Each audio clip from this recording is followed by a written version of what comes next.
శ్రీమాత్రే నమ. జయ గురు దత్తాత్రేయ నమ.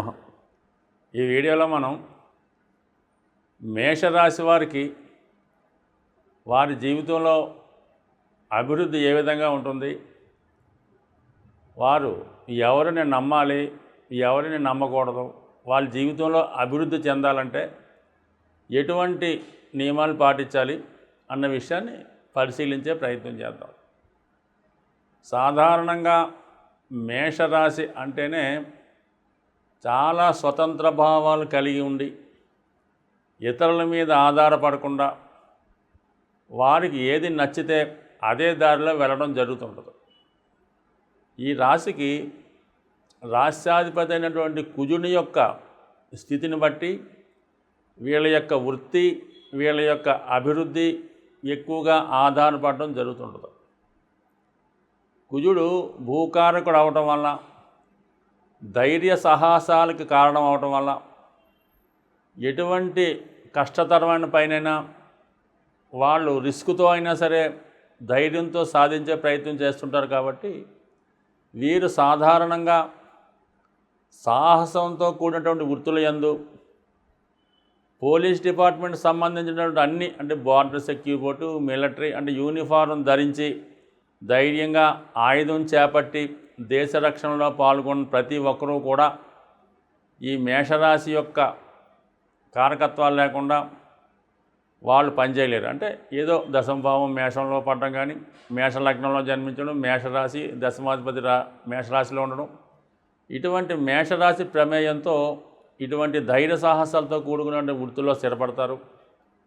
అలాగే రియల్ ఎస్టేటు స్వతంత్ర వృత్తి కోరుకున్నవారు ఎంతసేపు కూడా రియల్ ఎస్టేటు, పాలిటిక్స్ ఎక్కువగా పాల్గొనడం జరుగుతుంది.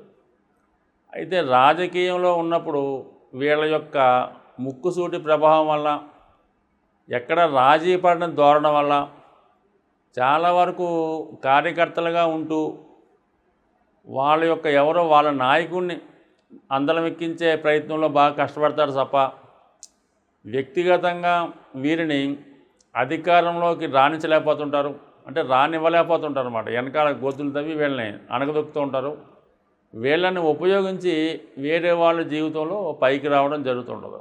సో వీళ్ళ యొక్క ఎదుటి వారిలో చిన్న లోపం కనబడిన, చిన్న మైనస్ వచ్చిన వారితో విభేదించి ఆ పార్టీ నుంచి బయటికి రావడం అనేది జరుగుతుంటుంది. సో ఎవరితో కూడా కలవకుండా వ్యక్తిగతంగా ఒంటరిగా పోరాడినప్పుడు మాత్రమే వీరి జీవితంలో ఖచ్చితంగా సాధించగలరు. అంటే ఆ విధంగా ఇండిపెండెంట్గా ఉండడం మంచిది. ప్రైవేటు వృత్తులైతే రియల్ ఎస్టేట్ అనుకూలంగా ఉంటుంది, మార్కెటింగ్ స్కిల్స్ అనుకూలంగా ఉంటాయి. సో ఏదైనా మేషరాశి వారు కష్టపడుతున్నంతసేపు కూడా వారికి జీవితంలో ఎటువంటి లోటు రాదు. అయితే వీరి ధనం సంపాదించిన కొలది వీరికి శత్రువులు పెరుగుతారు. అలాగే దగ్గర బంధువులే వీరికి విరోధులుగా మారడం జరుగుతుంటుంది. అంటే వీళ్ళు అధికారం పెరిగిన కొద్దీ, ధనం సంపాదించిన కొద్దీ జీవితంలో సుఖపడలేరు. ఏదో ఒక డిస్ప్యూట్, ఏదో ఒక ప్రాబ్లమ్స్ కావలసిన వారి వల్ల, బంధువుల వల్ల రావటం వల్ల ఆ విషయంలో సతమతమవుతూ ఉంటారు. ఎక్కువగా వాళ్ళ యొక్క సెల్ఫ్ మిస్టేక్స్ వల్ల ఎక్కువగా నష్టపోతుంటారు ఈ జాతకులు. ఎందుకంటే లగ్నం రాశి కూడా కుజుడు, అష్టమాధిపత్యం కూడా కుజుడికి రావటం వల్ల అతి సాహసంతో, తొందరపాటుతనంతో తొందరపాటు నిర్ణయాలు తీసుకోవడం వల్ల, ఇతరులని అతిగా నమ్మడం వల్ల, ఓవర్ కాన్ఫిడెన్స్ వల్ల కంపల్సరీగా వాళ్ళ యొక్క సెల్ఫ్ మిస్టేక్స్ వల్ల, అంటే వాళ్ళు గోతులో తీసుకున్న గోతులో వాళ్ళే పడుతుంటారు. చాలా సందర్భాల్లో ఇతరులను నమ్మి మోసపోతూ ఉంటారు. సో ఈ విధంగా కొంత జాగ్రత్తగా వ్యవహరించడం మంచిది. సాధారణంగా ఏంటంటే వాళ్ళకి వాళ్ళే శత్రువు, వాళ్ళకి వాళ్ళే పోటీ అన్నట్టు ఉంటారు. ఇక ధన విషయం, ఆర్థిక విషయాల్లోకి వచ్చినప్పుడు ధన సప్తమాధిపత్యం శుక్రుడికి రావటం వల్ల సాధారణంగా వీరికి వివాహం తర్వాత కలిసి రావడం జరుగుతుంది. సప్తమం శుక్రుడు అవటం, ధనస్థానం కూడా శుక్రుడు అవటం, ఈ రెండు కూడా వీళ్ళకి బాగా కలిసి రావడం, ఒక మంచి అనుకూలమైనటువంటి భార్య రావడం వల్ల భార్య ద్వారా కూడా అంటే కొద్దిగా మంచి హోదా అయిన కుటుంబంలోంచి భార్య రావడం వల్ల ఆటోమేటిక్గా హోదా పెరుగుతుంది. జీవిత భాగస్వామి యొక్క బంధువుల సహకారంతో ఇంకా జీవితంలో అభివృద్ధి చెందుతూ ఉంటారు. కానీ వివాహం తర్వాత సొంత బంధువులతో, అంటే సొంత కుటుంబ సభ్యులతో, అది తండ్రి గారితో అవ్వచ్చు, తల్లి గారితో అవ్వచ్చు, తోడబుట్టిన వారితో అవ్వచ్చు, కంపల్సరీగా విరోధం వచ్చే అవకాశం ఉంది. అంటే మీ యొక్క అభివృద్ధిని చూసి మీ బంధువులే మీకు విరోధులుగా మారడం జరుగుతుంది. ఇక తృతీయ షష్టాధిపత్యం బుధుడికి రావడం వల్ల మీరెవరినైతే బాగా నమ్ముతారో, మీకు ఎవరైతే స్నేహితులుగా ఉంటారో వారి వల్ల మీకు ఇబ్బంది కలుగుతుంది. మీ తర్వాత తోడబుట్టిన వాళ్ళు ఎవరైనా ఉంటే వాళ్ళతో కూడా విరోధం ఏర్పడే అవకాశం ఉంది. అలాగే రుణం ఇచ్చి ఎవరికన్నా మీరు సహాయం చేసో, ఉద్యోగం ఇప్పించో, ఎవరికైతే మీరు ఉపకారం చేస్తారో వారే మీకు శత్రువులుగా మారుతూ ఉంటారు. సో ఈ విధంగా అది గమనించుకోవడం మంచిది. 6వ స్థానం కన్యా రాశి అవ్వటం వల్ల సర్వీస్ స్థానం, మంచి నమ్మకమైనటువంటి వ్యక్తులు దొరికినప్పుడు కూడా మీ కింద ఉద్యోగులుగా చేసేవారు అవ్వచ్చు, మీ సబార్డినేట్స్ అవ్వచ్చు, మీ సహాయకులు అవ్వచ్చు.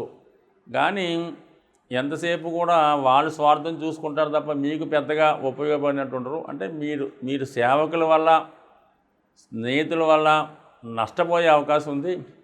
వారి వల్ల, అంటే వారు చేసిన మిస్టేక్స్ వల్ల మీరు ఇబ్బంది పడే అవకాశం కూడా ఉంటుంది. అది కూడా కొంత జాగ్రత్తగా వ్యవహరించడం మంచిది.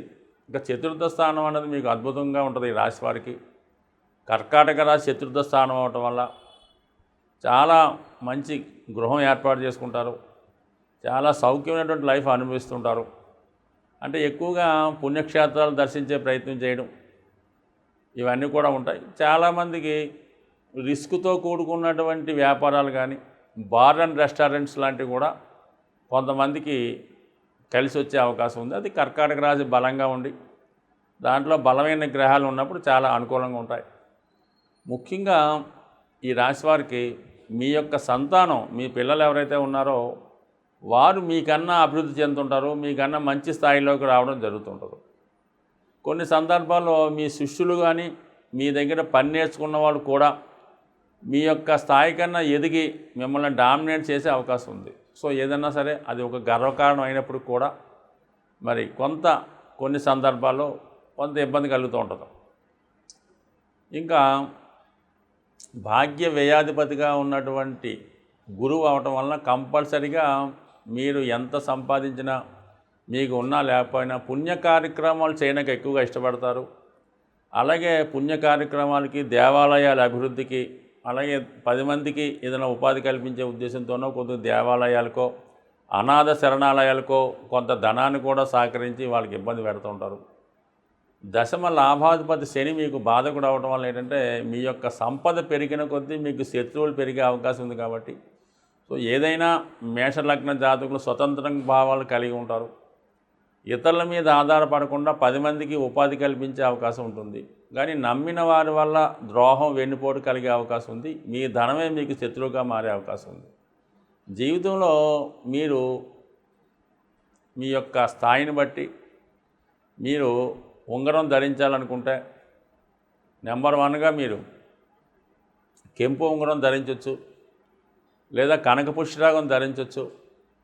ఇంకా పగడం అన్నది మీకు పెద్దగా ఉపయోగపడదు, కావాలంటే అది కూడా ధరించవచ్చు. కంపల్సరీగా మీరు రాష్ట్రాధిపతిగా అయినటువంటి కుజుడికి సంబంధించినటువంటి అధిదేవతగా ఉన్నటువంటి కుజుడికి సంబంధించినటువంటి పూజా కార్యక్రమాలు అంటే హనుమంతుని కానీ, సుబ్రహ్మణ్య స్వామిని కానీ ఎక్కువగా పూజించుకోవడం. సాధారణంగా మీరు పడమర దిక్కు ఫేసింగ్ కలిగిన ఇంట్లో పెద్దగా కలిసి రాదు. దక్షిణం అన్నా కలిసి వస్తుంది, తూర్పు అన్నా కలిసి వస్తుంది. సరే ఉత్తరం కామన్గా పర్వాలేదు, కానీ పడమర ఫేసింగ్ కొంత ఇబ్బంది కలుగుతుంటుంది. అలాగే వీళ్ళకి లభిస్తే ఏకముఖి రుద్రాక్ష కానీ, 3 ముఖాల రుద్రాక్ష కానీ, 12 ముఖాల రుద్రాక్ష కానీ ధరించడం మంచిది. అలాగే కామన్గా ప్రతిరోజు సూర్య నమస్కారం చేసుకొని ఆదిత్య ఉదయం లాంటివి చదువుకోవడం వల్ల కంపల్సరిగా మేషరాశి వారు జీవితంలో ఎప్పుడూ ఓడిపోకుండా విజయం వైపు పయనించే అవకాశం ఉంటుంది. స్వస్తి.